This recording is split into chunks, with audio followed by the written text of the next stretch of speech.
Shalom, shalom, shalom, shibakundu washima bene data muri mwese Yesu Kristo wa byose nashimwe.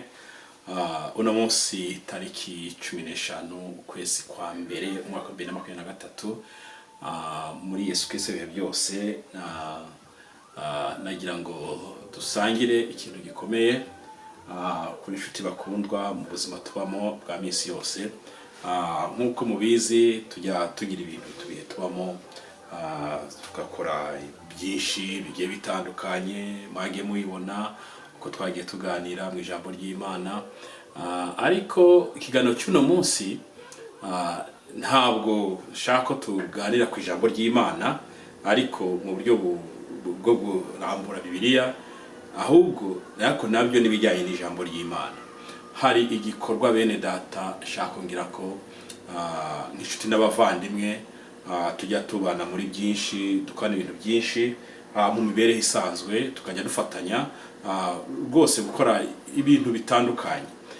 Murabona abantu tujya tugira imanza zitandukanye, bajya bakora birthday, abashuti n'abavandimwe bakabana n'umuntu yabikoze ibintu bya birthday, bajya bagira iminsi itandukanye bakabana nabo, abantu bagiye bakora ubukwe, za mariage, abantu bakabana n'abandi bagenzi babo kugira ngo ibintu bigende neza. Niyo mpamvu mu buzima donc ko ijambo ry'Imana ngo tujye dusindagizanya muri byinshi, duhane, dufatanye muri byose, kandi nabyo biranga urukundo, ni nabyo biranga abantu bakunda Imana, abantu bakorera Imana. Mina haleluya. Uno munsi rero ushaka kumbagezaho bene data ni nk'igikorwa nk'abantu bafite umutima ukunda, bafite umutima ushobora kuba gufasha. Muri no minsi murabizi abantu twabanye mu gihugu cy'u Rwanda, hari za Mutara, Rukomo, yaba ya mbere ya kabiri, za Rurenge, za Muyenji n'ahandi hagiye hatandukanye barabizi, za Nyagatare, abatabizi hari hose habaye akarere ka Nyagatare ko mujya mubyumva, kuko leta y'u Rwanda yahinduye uturere, igenda ihindagura ibintu. Hari habaye Mutara ugeze nako Nyagatare, ubona akarere ka Nyagatare, hazaruka muzabaye za Nyagatare zandi, ariko si icyo nshaka kubabwira. Dufite mwene data naho nk'abantu dusangigana Yesu Kristo ibihe byose, tujya dusangira ijambo ry'Imana. Niyo mpamvu hari n'ibindi gihe dushobora gusangira. Uno munsi ikintu nshaka kubasangiza ni ikintu kimwe cy'umuvandimwe ukora umurimo w'Imana. Twabanye hose ndabije kubabwira mu Rwanda, twanyuzaho za Mutara, twabanye makambi, muramuzi, benshi muramuzi. Nshaka tuganira ku muntu kuri mwene data bita NGARAMBE Hassan, benshi twari tumuzi ku izina rya Dudu. Mu nino minsi ishize haciye nk'icyumweru twaganiriye ibintu byinshi ku bijyanye no muri sino kuganira gusa, twaganiriye no mu myaka irangiye, twagiye tuganira kuva aho yinjiye mu murimo w'Imana. Akora umurimo w'Imana muramuzi ko maze kuva i Burundi yagiye muri Kenya, ubu akora umurimo w'Imana mu itorero ryo muri Kenya, mu nkambi ya Kakuma. Mina haleluya. Kandi ni ibintu byo gushimira Imana cyane. Murazi ko twabaye muri byinshi, abantu b'ijindaso zacu barazizi, abantu murabizi, twagiye tubana muri byinshi, sitwa mu nkambi za Rukore, tujya kubera ubuzima, ariko tujya tugira ahantu Imana ituvana ikagana n'ahandi tugeze. Amina. Ikintu ushaka kubwira uno munsi ntabwo ari ikindi, ahubwo nagira mbasabe bene data muri bone kino kiganiro, cyangwa se n'undi muntu wese uri bukibone, ufite undi mugenzi wawe cyangwa se ufite umuvandimwe, usharinge ino message. Dushaka bene data dukora ikintu dufashe umuvandimwe Dudu, kuko muri uku kwezi kwa kabiri yantelefone ambwira ko mu kwezi kwa kabiri tariki 25. Amina haleluya. Tariki 25 afite ikirori gikomeye mu buzima bwe, kandi nk'abantu natwe dukunda Imana by'ukuri, dukorera Imana kandi tuzi ko ibintu byo twaba byose tuzahembwa. Afite ikirori gikomeye, afite ibirori bibiri tariki 25. Afite umugore, arubatse, nibyo afite n'urubyaro, Imana yamuhaye umugisha, ariko umunsi ko tujya tubaho umurimo w'Imana, ugakora umurimo noneho akakora amasezerano y'umufasha wawe, mugasezerana mbere y'itorero, kubera umurimo Imana yamuhaye amushinze, Imana ishimwe. njya mbishimira Imana igihe cyose ko kumenya Yesu Kristo ni iby'agaciro. Kumenya Yesu Kristo ni iby'agaciro, ni iby'igikundiro, biranarenze, nta n'ukuntu umuntu yanabivuga cyangwa yabisobanura. Amina, haleluya. Ni ibintu byo gushimira Imana. Niyo mpamvu muri ibyo iyo tariki 25 z'ukwezi kwa kabiri, bavandimwe, ashaka ko twamutera inkunga y'ibintu bibiri. Cyaba igitekerezo ufite wamutekerezaho, yaba inkunga ufite wamutera inkunga rwose mu buryo bushimishije. Amina. Nukuri twaraganiriye arambwa ati bene data, murabona umukozi w'Imana ko ari mukorera Imana, nabandi bavana uko bakorera Imana mu buryo bwiye butandukanye, ariko kandi murazi ko nimwe mfite inshuti n'abavandimwe, abantu dusangiye umurimo w'Imana, mujya mukora imirimo y'Imana, mu gihe mufite inshuti twabanye mu buryo bwinshi butandukanye.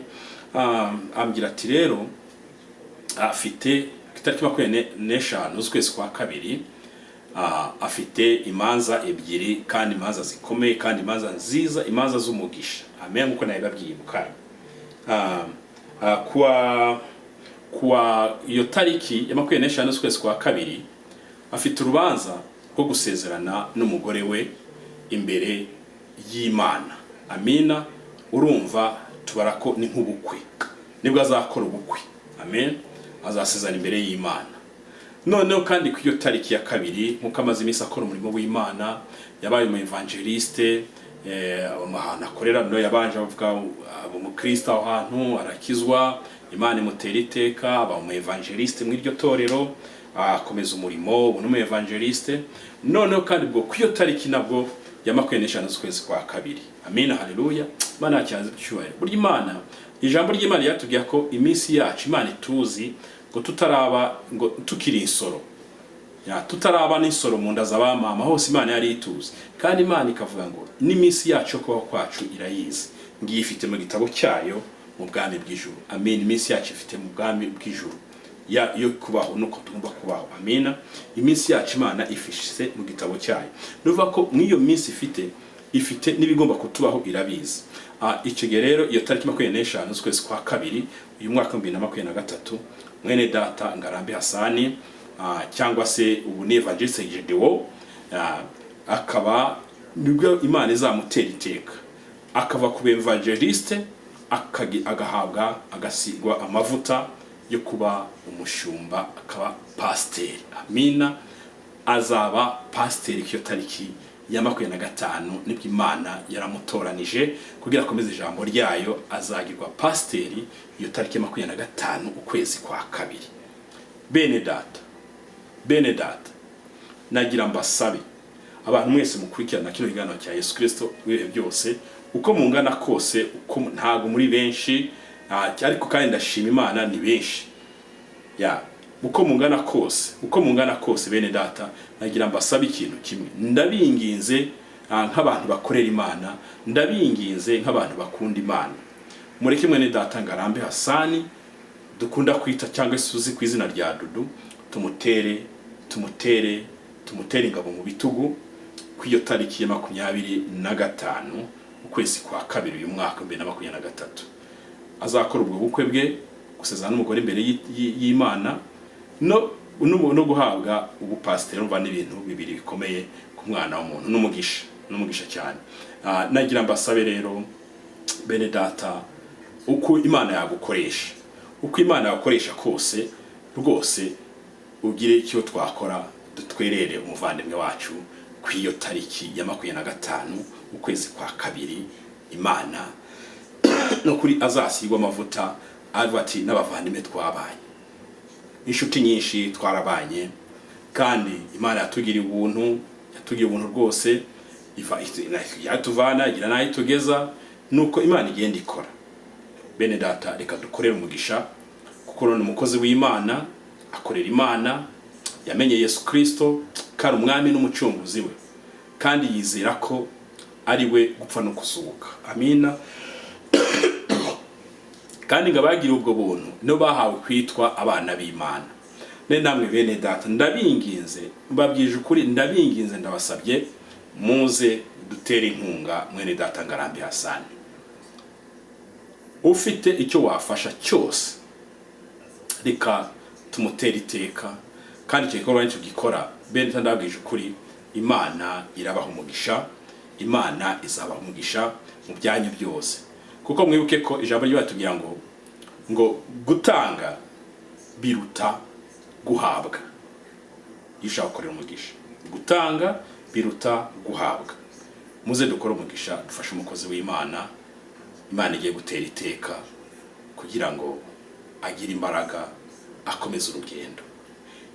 No kuvuga ko muri urwo rwego niyo mpamvu nagira mbabwire ndabaye na nimero, ngiye kubana nimero ye, ngiye gushona nimero ye ku buryo uwagira icyo yafasha ashobora kuba yamutelefona bakaganira, akaba yagira icyo ashaka kumuganiriza. Telefone ntabwo ifite WhatsApp, bisaba ko ushaka amayinite cyangwa se amafaranga kuba wabasha kumuganiriza. Amina, haleluya. Nukuri Imana yacu y'ubuntu n'imbazi yakora ibikomeye, yadufasha, Imana ikatugira neza. Nukuri mubikoze Imana izabaha umugisha, Imana izabaha umugisha, kuko gutanga biruta guhabwa. Amina. Nukuri reka nze ndebe nimero ye hano muri phone. Evangelist Gedewo, nimero ye ya telefone ni guteranya 254 707 644 1051. Amina. Isubiremo, no guteranya 254 707 644 1051. Bene data, reka muze dushikire umuvandimwe Ngarambe Hassan, agire urugo ruhire, Imana ikomeze ibigenze neza uko yabigenje neza. Urumva ko urugara rufite, ariko noneho ashaka gusezerana imbere y'Imana, kandi Imana imusige n'amavuta, abe umushumba, abe pasiteri, ayobore intama zayo. Amina. Reka tumushyigikire. Ufite abavandimwe inshuti hano, turahari, kuko hano sivanga umuvandimwe n'inshuti muvukana gusa. Umuvandimwe iyo mukorera muri Kristo Yesu, mwese mwamura abavandimwe, kuko ijambo ry'Imana ngo ngabanye ngo ni bariya bari mu nzu ya Yuhora, mu nzu ya data, barimo baramya izina rya data. Amena. Abo n'umuvandimwe ne mushiki wawe. Reka rero bevandimwe nk'abakunda Imana bakora umugisha, muze dufashe Ngarambe Hassan. Hano muri Amerika turahari, abantu bahari rwose, inshuti y'abavandimwe dushaka kumufasha muri icyo kintu, ibyo bikorwa bikazagenda neza uko ari bibiri. Mariage ye no guhabwa ubupasiteri bizagende neza. I Burayi barahari inshuti n'abavandimwe, muri Aziya barahari inshuti n'abavandimwe, muri Australia rwose ni nko mu rugo barahari buzuye inshuti n'abavandimwe. Muze bene data dufashe umuvandimwe wacu Ngarambe Hassan, uwo munsi uzamubera umunsi w'umugisha, azibukiraho akajya basabira umugisha, akayadusaba umugisha natwe nk'umuntu ugiye guhabwa ubupasiteri, avati Mana abantu ujye wahozaho ijisho ryawe ibihe byose, kandi imirimo bakoze ujye uyibuka. Bene data, ikintu dukoze mu rukundo, ikintu dukoze Imana yacu y'amahoro izi byibuka ibihe byose. Nicyo nagira mbabwire, mu gihano cyacu Yesu Kristo ibihe byose no musi cy'umweru. Iyo niyo message ifite inakomeye. Ntabwo dusomye muri Bibiliya, ariko harimo amagambo menshi yo muri Bibiliya atubwira mu mibanire tugomba kubaho tukora iki. None tuyofasha umuntu ugiye kuba umushumba, agiye kugirwa umushumba, ayobora intama z'Imana. Amina. Reka bene data dukora umugisha, ndabinginze aho muri bose umwuka wera asanga uwo ari we wese, agusanga ukuri, kandi icyo watanga cyose mwene data, nubwo ryaba $1 rimwe rifite akamaro kanini. Abaye 5 umva biba birenze, abaye 10 biba birenze kurushaho, narenzeho kurushaho urumva biba bihaye amahirane. Imana ibaho umugisha, kandi Imana ibagire neza. Ndiho ibihe byose abane nabo. Ndabifurije amahoro y'Imana. Shalom. Shalom. Kandi nizeye ko muri umfashe n'icyo kintu tugikore tugikunze, dufashe umuvandimwe wacu. Ubwo tuzongera ku cyumweru gitaha. Isomo ry'uno munsi nicyo tugiye gukora, niyo message nashaka mbagezeho rwose. Dufashe umuvandimwe wacu Ngarambe Hassan, evangelist, agiye kumukoza Imana kuba pastor, umushumba. Bizagende neza. Aratwitabaje, mureke tumufitabaze, ko ijambo yango ntabaza ndagutabaza niba dukorera Imana dukunda Imana reka tumutabaze nk'umukozi w'Imana kwa twitabaje tumukora icyo gikorwa kizagende neza Imana ibamugisha